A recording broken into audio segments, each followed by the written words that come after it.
Just like that, another MCU show's over.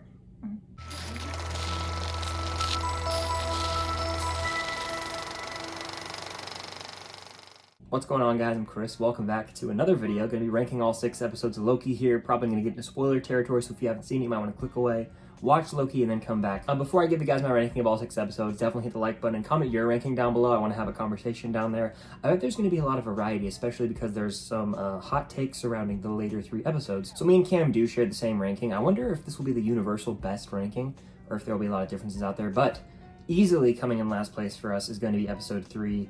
This is the most frustrating episode of Loki. It is the definition of filler because it's literally Loki and Sylvie on Lamentis 1, I want to say, for the entirety of it. It's the shortest episode. There's no Mobius, no TVA. They get trapped on the planet and they end on the planet. There's really no resolution.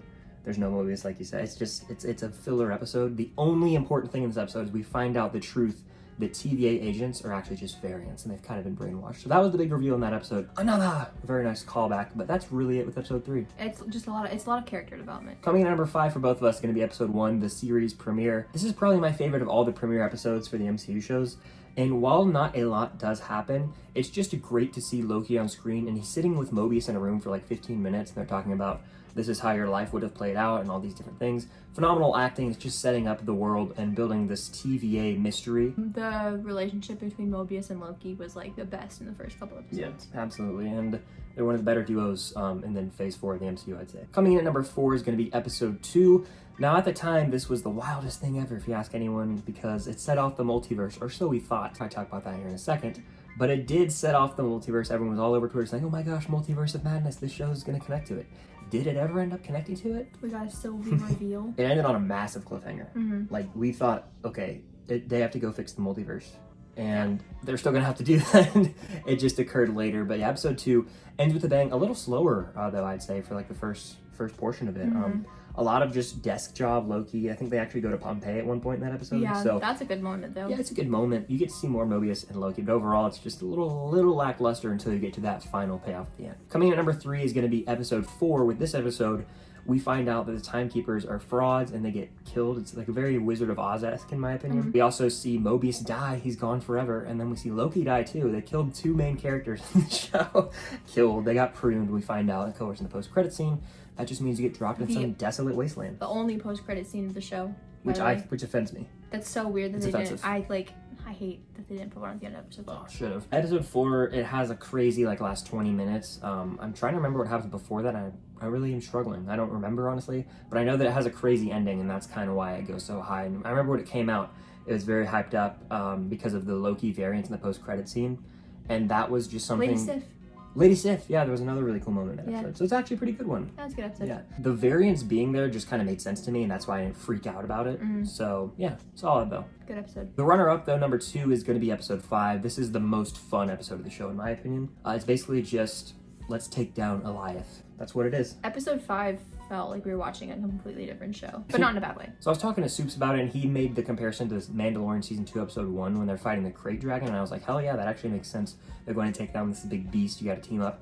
It works. I think classic Loki, or old man Loki, whatever you want to call him, his sacrifice is impactful, and I think we're not done with him. I think we'll see him again at some point in the show, Really? honestly. Well, there's probably other variations of him out there now that you think about it, so we could see him again. But this is really where I started to buy into Loki and Sylvie's friendship. Mobius was back, my boy Mobius. He's the best character in the show. I don't care what anyone says.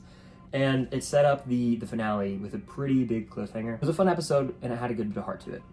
But the clear number 1 for Loki has to be episode 6, the finale. It just shocked me, and I'm still struggling to really talk about it. And because if you watch our reactions at the end, we're kind of just silent for about a minute or 2 there at the end. Yeah, this is the most I've ever seen, like, the MCU fandom be so split on something. People either love it or people hate it.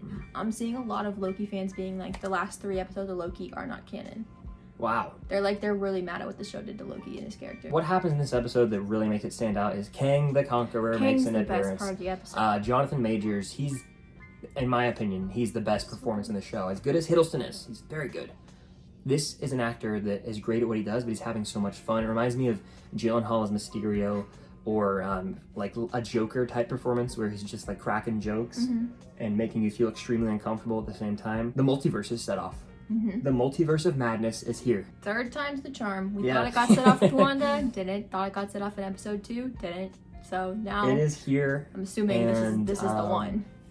The possibilities are endless now. It's likely going to play into No Way Home with, that's how Doc Ock could show up. That's how, Electro, Toby, and Andrew, they're probably going to show up via this. And this opens the gate for a redemption of Evan Peters as Quicksilver. There's so many things that they could do. I have no clue how they're going to do it. There's infinite amount of Kang now. He literally said, see you around or see you soon. Yeah, That was such a good line. 30 minutes of this episode is basically them sitting, having a conversation, but Jonathan Majors' performance carries that entire discussion. It's badass. It delivered the freaking ending. He goes back to reality. Loki goes back to reality, and he sees Mobius, and he's like saying something. And Mobius goes, "What?" And I laughed because I thought it was just being funny. And then he was like, he's like, "Calm down. You're an analyst, right? What division are you from? Like, what's your name? His Who acting are is you?" so damn good. It's underrated. You see him in the background when Loki looks up at something. He goes to like wave to his security, and then Lokius. That's their ship name. Is it really? I don't ship them at all, but that's a good ass name. That's a good ass name. It's better than Silky. That makes me feel gross inside. Almost like their kiss. Ooh!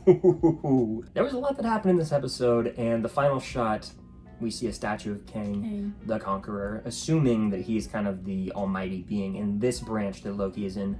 I think... And then it ended literally like that. There was no post-credit scene. I wanted a little more. We could have used the one time we could actually use a post-credit scene. Nothing. I think what it is that when they killed the one king in that house, he was the one king that was like good and pure at heart. So he was the one that was able to like create the TVA for like good reasons, to keep everything like settled in the timeline and stuff. Him dying set off another multiversal war with all the Kangs.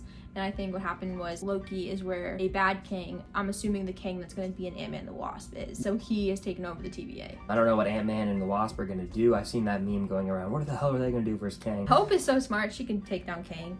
Yeah. 100%. That's going to do it for our ranking of all 6 Loki episodes. Thank you all for watching. Definitely hit the like button. Subscribe if you haven't. Less than 100 subscribers to 3K. Let's make that push if you're watching. It really would mean a lot if you'd subscribe. Hit the notification bell so you don't miss out on future MCU videos, Star Wars videos, all that good stuff. Subscribe to Cam, her channel, and all of her social medias are linked down below, as well as all my social media, film stocked across the board. Also, we have the Unusual Couple podcast. That is linked down below. It's a weekly podcast episode where we talk movies, geeky stuff, and all that fun stuff. That sounded weird. But thank you all for watching. Until next time. See you guys later.